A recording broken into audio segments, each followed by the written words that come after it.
வணக்கம், நான் உங்கள் அபிமான யோகாம்பால் சுந்தர்.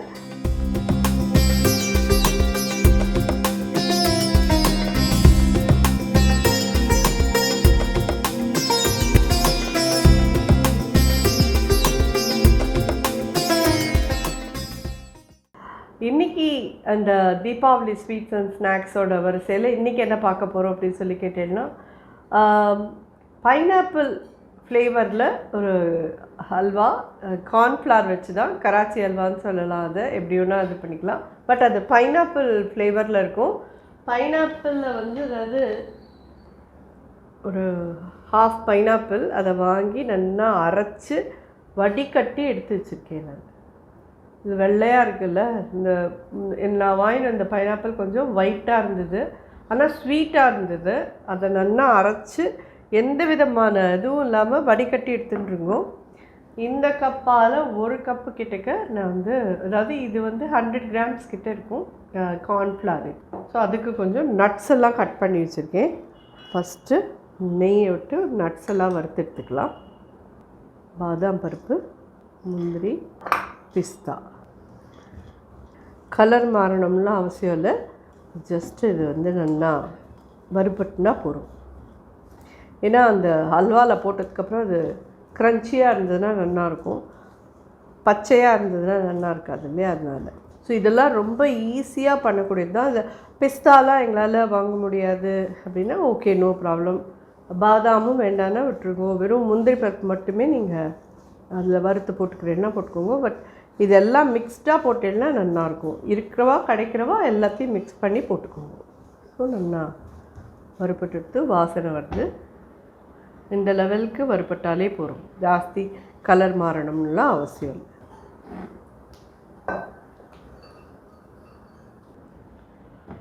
வந்து இந்த கப்பால் ஒரு கப்பு கார்ன்ஃப்ளவர் எடுத்துக்கிறேன், ஒரு 100 கிராம்ஸ் கிட்டக்க. இதுக்கு இந்த பைனாப்பிள் ஜூஸ் ஒரு கப்பு, 2 கப்பு இங்கே விட்டுட்டேன். இதை நல்லா மிக்ஸ் பண்ணிடணும். ஸோ தண்ணி வந்து இதுக்கு ஒரு கப்பு, 2 கப்பு கிட்ட விட்டுருக்கேன். ஸோ டோட்டலாக pineapple juice 2 cup, water 2 cup, 4 cup கிட்ட தண்ணி வேணும். சர்க்கரை 1 2 கப் போரும், கண்டிப்பாக சரியாக தான் இருக்கும். சர்க்கரை கரையிட்டும். ஆக்சுவலி எங்களுக்கெல்லாம் 2 கப் போரும், வேணுங்கிறவா 2.5 கப் கிட்ட நல்லா போட்டு பண்ணிட்டேன்னா நல்ல ஸ்வீட்டாக இருக்கும். ஸ்வீட்டாக பிடிக்கிறவா கண்டிப்பாக 2.5 கப் கிட்ட சுகர் போட்டுக்கோங்க. ஸோ இது என்னென்னு கேட்டீங்கன்னா, கலர் கொஞ்சம் எல்லோ கலர், இது கேசரி கலர் கலந்து வச்சுருக்கேன். இதை இதில் ஆட் பண்ணுறேன். சர்க்கரை நல்லா கரைஞ்சிடுத்து, சர்க்கரை கரைஞ்சி கொதிக்க ஆரம்பித்தா போதும். கண்டிப்பாக வாட்டர் மட்டும் 1 கப்பு நம்ம கார்ன்ஃப்ளவர் எடுத்துக்கிறோன்னா 2 கப் பைனாப்பிள் ஜூஸ் விட்டுருங்கோ, 2 கப்பு வாட்டர் விட்டுருங்கோ. நல்லா 2.5 கப்பே, ஏன்னா அந்த கார்ன்ஃப்ளவரில் இருக்கிற பச்சை வாசனை போகணுன்னா நிறைய நாழி அது கலர்னா தான் சரியாக வரும். ஸோ இது நல்லா கொதிக்கிறது. ஒரு தடவை இதை கலரி விட்டுட்டு, ஏன்னா கார்ன்ஃப்ளவர் அடியில் உட்காந்துரும்.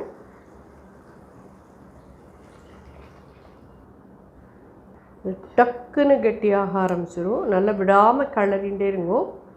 அங்கங்கே தெரியுறதா, இந்த மாதிரி கெட்டியாக ஆரம்பிச்சதும் இந்த மாதிரி நல்ல ஒரு ஜெல்லி மாதிரி ஆகும் இது. ஸோ இந்த மாதிரி டைட்டானதும் அடுப்பை மீடியம் ஹையில் வச்சுக்கோங்க, இல்லை சின்னதாக வச்சுக்கோங்க. இப்போ ஒட்டாமல் வரத்துக்கோசரம் மெதுவாக நெய் விடலாம். அதில்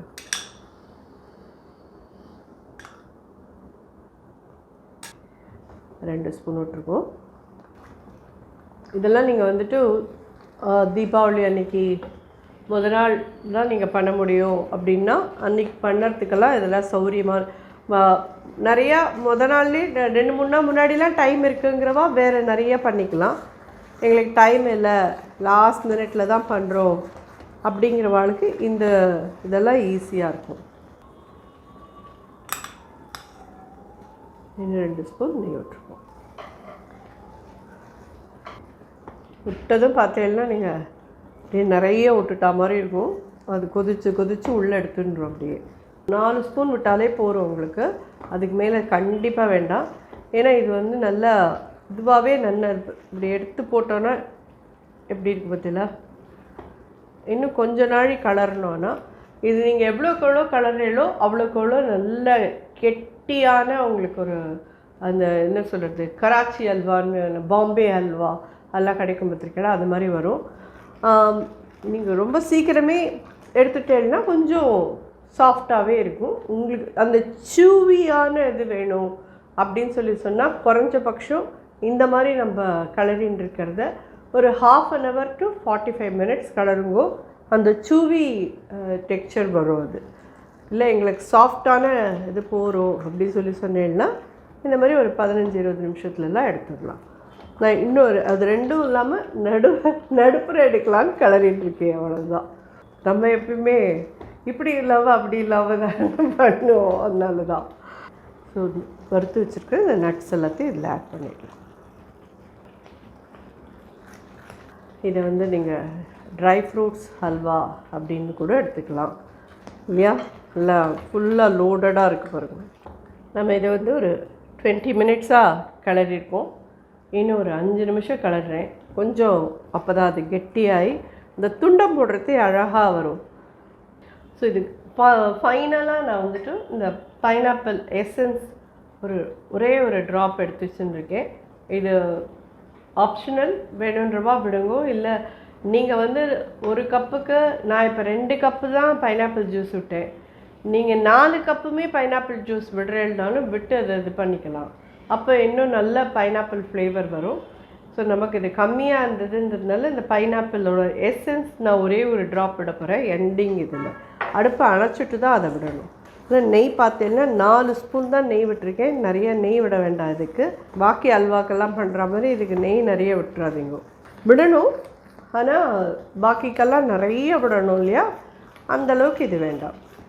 மோரோவர் இது கலர் கெட்டி ஆகிட்டே இருக்கிறதுக்கும் கண்டிப்பாக தோல் வலிக்கிறது மேல். உங்களுக்கு யாராவது ஹெல்ப் வேணும்னா யார்கிட்டயா கொஞ்சம் கூட கலர் சொல்லுங்க. நான் வந்து என்னோடய அசிஸ்டண்ட் இருக்கா இல்லையா, அவளை கொஞ்சம் கலருன்னு தான் சொன்னேன். எனக்கு அவ்வளோவா முடியல. கை இந்த மணிக்கட்டும் வலிக்கிறது, ஷோல்டரும் வலிக்கிறது எனக்கு. அதனால தான் இந்த தடவை கலர் ஐட்டம் நிறைய எடுத்துக்கவே இல்லை. எவ்வளோ பிளான் பண்ணியிருக்கேன் பாருங்க. பட் நம்மளோட வீடியோவில் நிறைய ஸ்வீட்ஸ் விதமாக பண்ணி போட்டிருக்கோம். 7 கப் கேக் இருக்குது, அண்ட் உங்களுக்கு வந்து காஜு கத்லி இருக்குது, பதாம் கத்லி இருக்குது, சாக்லேட் பர்ஃபி இருக்குது, கோகோனட் பர்ஃபி இருக்குது. நிறைய பர்ஃபீஸ் எல்லாம் நிறைய கலரி போட்டிருக்கேன். நீங்கள் அதெல்லாம் தேடினேனாலும் யோகாம்பா சுந்தர் பர்ஃபி வெரைட்டிஸ் அப்படின்னு தட்டினேனாலே வரும் எல்லாமே. ஸோ இன்னும் ஒரு 5 நிமிஷம் இது கலரி பார்த்தெல்லாம் தெரியும். இப்போ அப்படியே துண்டம் மாதிரி விழுறது பாருங்க, தெரியுறதா? இந்த லெவலுக்கு இது வரணும். அப்போ தான் உங்களுக்கு வந்து அது கொட்டிட்டு ஆற விட்டு துண்டம் போட்டோன்னா நல்லா அழகாக டைட்டாக துண்டம் வரும். ஆனால் அந்த சூவி அந்த டெக்ஸ்சர் வரணும் அப்படிங்கிறவா. நம்ம பாம்பே அல்வாலாம் இழுத்தோன்னா அப்படியே ரப்பர் மாதிரி இழுக்கும் பார்த்துருக்கீங்களா? அது மாதிரி வரணும்னா நல்லா குறைஞ்சபட்சம் ஒரு 3/4 மணி நேரம் கிட்ட கலரணும். அப்போ தான் அந்த டெக்ஸ்சருக்கு வரும். சர்க்கரையும் அதுக்கு வந்து 1:3 போடணும். அப்போ தான் அந்த டெக்ஸ்சர் வரும். இருக்கிற சீக்ரெட்ஸ் எல்லாத்தையுமே சொல்லிட்டேன். எனக்கு நான் வச்சுருந்தோன்னு அப்புறம் சொல்லுங்க வாங்கலாம். ஸோ ஜோராக ரெடி ஆகிடுத்து அடுப்பை அனுப்பிச்சுட்றேன். ஒரு ட்ராப் பைனாப்பிள் எசன்ஸு இதில் விடுறேன். தயாராக எடுத்து இந்த மாதிரி ஒரு ட்ரேயில் நெய் தடவி வச்சுக்கோங்க.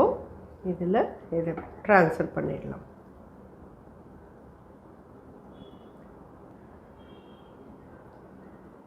இது கம்ப்ளீட்டாக ஆறட்டும், செட் ஆகட்டும். இது நல்லா ஒரு 1/2 hour to 1 hour விட்டுருங்க. அப்படியே நல்லா அழகாக திருப்பி கவுத்தல்னா கவுந்துடும். அதுக்கப்புறம் நீங்கள் துண்டம் போட்டு எடுத்து வச்சுக்கலாம்.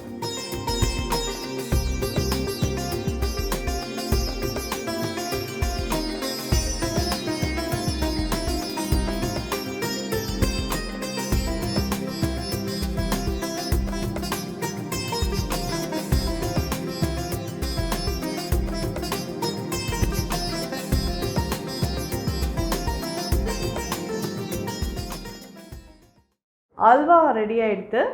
இப்போ நம்ம வந்து என்ன பார்க்க போகிறோம் ஸ்நாக்ஸில் அப்படின்னு சொல்லி கேட்டீங்கன்னா துக்கடா அப்படின்னு சொல்லுவா இல்லையா, அதுதான். மைதாக்கு பதிலாக அதில் வந்து கோதுமை மாவில் பண்ணுறேன் நான். ஸோ இது ரொம்ப ஹெல்த்தியாகவும் இருக்கும், வாய்க்கும் நல்லாயிருக்கும், மனமாக இருக்கும். ஸோ கண்டிப்பாக இதை இது பண்ணுவோம். இது என்னென்னு கேட்டீங்கன்னா நல்ல ஒரு கப்பால் 1 கப் கிட்ட கோதுமை மாவு எடுத்துட்டுருக்கேன். அதில் வந்து கருவேப்பிலை மட்டும் நல்லா பொடியாக கட் பண்ணி போட்டிருக்கேன். இதில் காரத்துக்கு என்ன ஒரு 1 டீஸ்பூன் கிட்ட மிளகாப்பொடி போடுறேன். 1/4 டீஸ்பூன் கிட்டக்க ஓமம் அதை நல்லா கசக்கிட்டு போடணும். உப்பு ஒரு 1/4 டீஸ்பூன் கிட்ட போடுறேன். பட்சணத்துக்கெலாம் எப்பயுமே கொஞ்சம் உப்பு கம்மியாக இருந்தால் தான் நல்லாயிருக்கும். அதை நீங்கள் பார்த்துன்னு போட்டுக்கோங்க. இது நெய் உருக்கி வச்சுருக்கேன் 2 டேபிள் ஸ்பூன். இதில் ஒரு ஹாஃப் விடுறேன். கலந்து பார்த்துட்டு வேணும்னா நம்ம இன்னொன்று விட்டுக்கலாம்.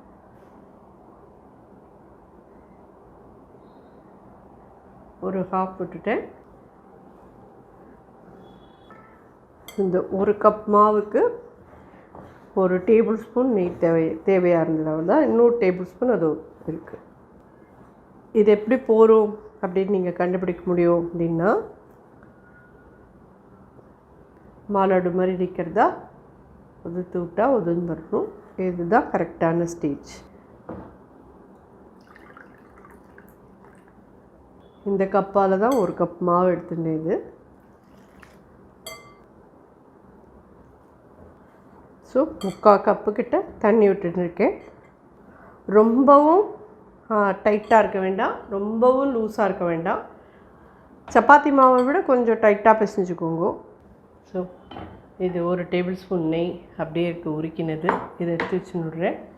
தண்ணியும் பார்த்தேன்னா ஒரு 1/4 கப் கிட்ட அப்படியே இருக்குது.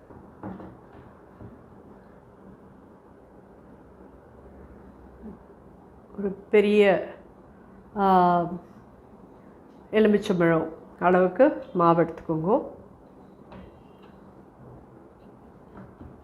கோதுமை மாவை டஸ்ட் பண்ணிக்கோங்க மேலே.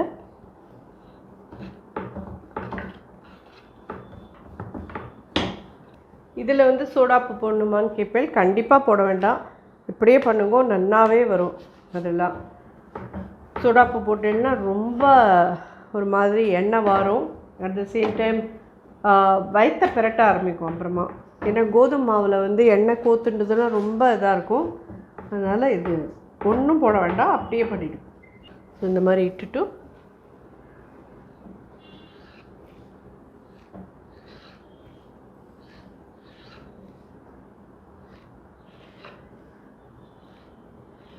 இதெல்லாம் நிறைய பேர் பண்ணிட்டுருப்பேன். புதுசாக யாரான குழந்தைகள் பண்ணுறேன்னா அவளுக்கெல்லாம் இது ஒரு ஐடியாவாகவும் இருக்கும், கொஞ்சம் ஈஸியாகவும் இருக்கும்.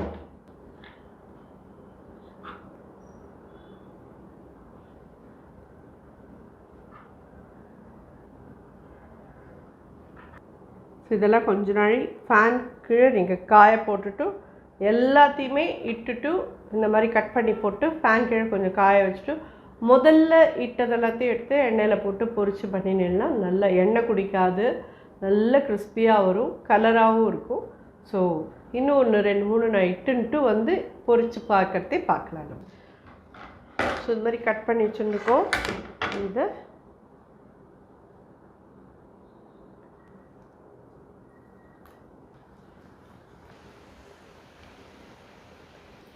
நல்ல ஓசையெல்லாம் அடங்குற வரைக்கும், நல்ல கலராக ஆகிற வரைக்கும். அதாவது இதை வந்து நீங்கள் அடுப்பு ரொம்ப பெருசாகவும் வச்சுக்காதீங்க, ரொம்ப அதுக்குன்னு சின்னதாக போடுறச்சே பெருசாக இருக்கட்டும். அதுக்கப்புறம் கொஞ்சம் மீடியம் ஹைக்கு மாற்றிக்கோங்க. இந்த போடுறதே பெருசாக இருந்தால் தான் அது நல்ல இதாகிக்கும். எண்ணெய் அடுப்புங்கெல்லாம் வேலை பார்க்குறதே எல்லோரும் ஜாகிரதையாக பண்ணுங்க, பொறுமையாக பண்ணுங்க, கவனமாக பண்ணுங்க. நான் கவனம் ஃபுல்லாக எண்ணெய் அடுப்புக்கிட்ட இருந்தால் தான் எதுவும் ஆக்சிடெண்ட் ஆகாமல் பார்த்துக்க முடியும். ஃபோன் பேசிகிட்டே இல்லை இது பண்ணினோன்னா அதெல்லாம் கொஞ்சம் கஷ்டம். இது மைதாவில் போட்டு பண்ணுறவாளும் இருப்பாள். மைதாவில் பண்ணினேன்னா நல்ல மெல்லிஸாக அது அப்படியே பல கிராஸியாக இருக்கும். கோதுமை மாவில் இருக்கிறதே அந்த மாதிரி இருக்காது, கொஞ்சம் திக்காக தான் இருக்கும். பட் உடம்புக்கு ரொம்ப நல்லது. இந்த வாட்டி ஆல்ரெடி மைதா நம்ம நிறையா யூஸ் பண்ணிட்டோமேன்றதுனால நான் மைதா எடுத்துக்கல இருக்கும். பிகாஸ் நம்ம ஃபஸ்ட்டு இந்த நீங்கள் காஜா பார்த்துருப்பேன், அதுக்கு மைதா எடுத்துட்டோம். அதுக்கப்புறமா சாக்லேட் அந்த போன்விட்டா சாக்லேட் பர்ஃபிக்கு நம்ம எடுத்துட்டோம். ஸோ இதுக்கு திருப்பியும் மைதா வேண்டாமேன்னு இதை கோதுமை மாவில் பண்ணியிருக்கேன். அவ்வளோதான். ஓசை அடங்கியிருக்கு, நல்லா தெரியுறதா? கலரும் நல்லா மாறி இருக்கு. இந்த மாதிரி வரும், நல்லா உப்பி உப்பி.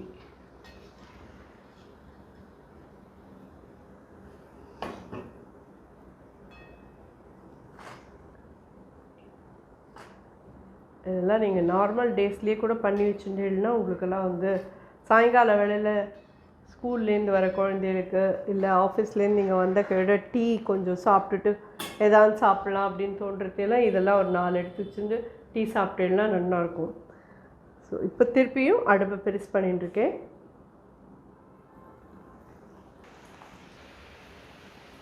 இதுவுமே நீங்கள் ஒன்றொன்னா போடணும்னு அவசியம் இல்லை. நல்லா மொத்தமாக போட்டுட்டு அப்புறம் கையால் அப்படி பிரித்து பிரித்து விட்டேன்னா பிரிஞ்சிடுவது.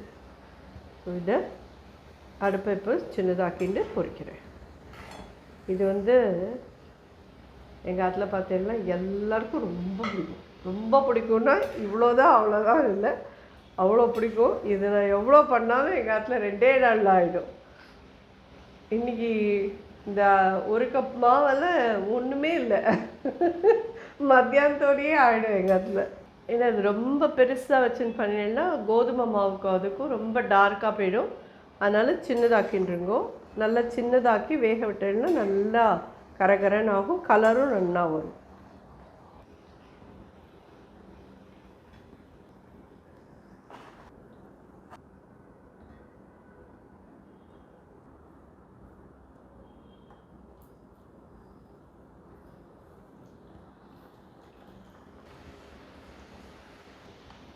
ஜோரான இந்த துக்குடா ஸ்நாக்ஸ் தயாராகிடுது. அந்த அல்வாவும் தயாராகிடுது. நான் அது கொஞ்சம் நன்னு கூலாகணும். அதுக்கப்புறம் தான் அது துண்டம் போட முடியும்.